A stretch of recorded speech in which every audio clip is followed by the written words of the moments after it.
As a reminder, this overview is for illustration purposes and is not to be construed as advice of any kind. Rather, it furthers our mission of simplifying the intentionally complex. Both independent research make clear two fundamental truths. One, you want to buy low and sell high. And two, that sticking with a rigorous investment discipline is the only way to achieve fundamental truth one. Common to all successful investment programs is having the discipline to create and stick with a process that minimizes the natural emotional reactions that negatively impact your wealth accumulation and preservation. Stock market extremes test even the most disciplined among us. Think back to 2008. With some markets down over 50%, this was a difficult time emotionally for even those investors with ice in their veins or Klingon in their blood.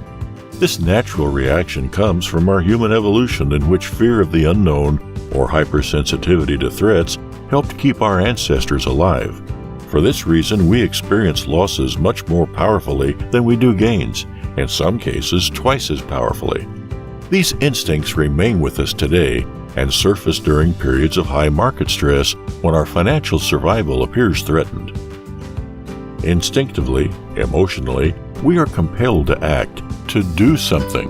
When the investment markets are in the midst of a major correction, the emotional response is to let our fear of losses force us to sell stocks, which feel risky, and to remain in cash, which feels safe.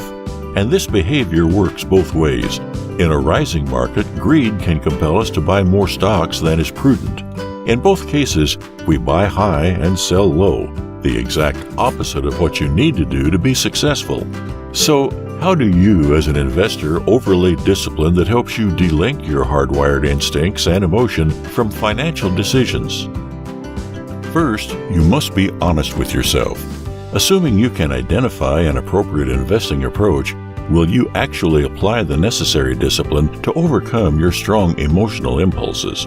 For those that question their ability to stick to the disciplined approach in periods of high stress, professional help is probably the best path forward. Let's start with a broad understanding of the full market cycle. For illustration purposes, we'll begin our full market cycle at a baseline of 0. History shows that over time, markets grow in value and end up at a higher point. However, they don't get there in a straight line. Rather, market cycles are constantly evolving and are anything but smooth. In fact, we never fully know where we stand within the cycle itself at any particular time or what is likely to happen next.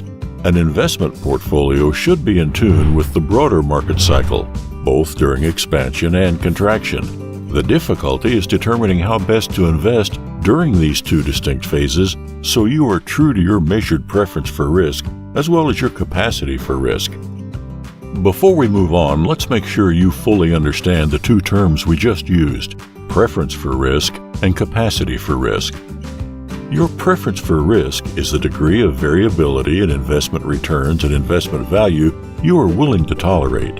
In essence, this generally translates into how large a loss you think you can withstand before freaking out.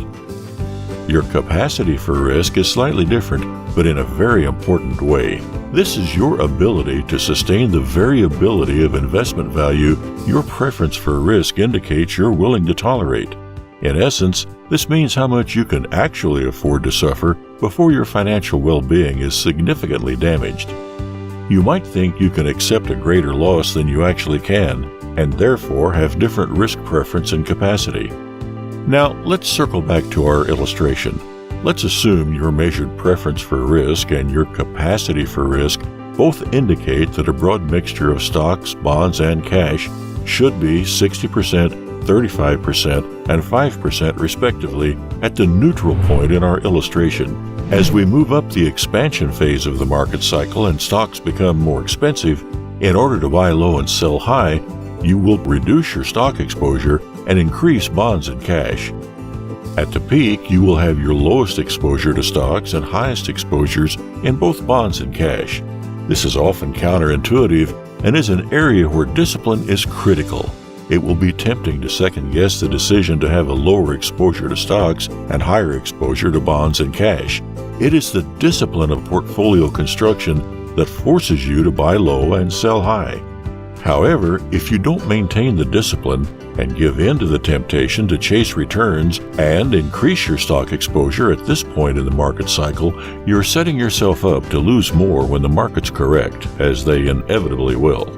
As markets correct and stock prices fall, you will progressively increase your stock position while reducing your exposure to both bonds and cash. This will continue all the way to the trough, as you will buy stocks more cheaply through the contraction phase of the market cycle.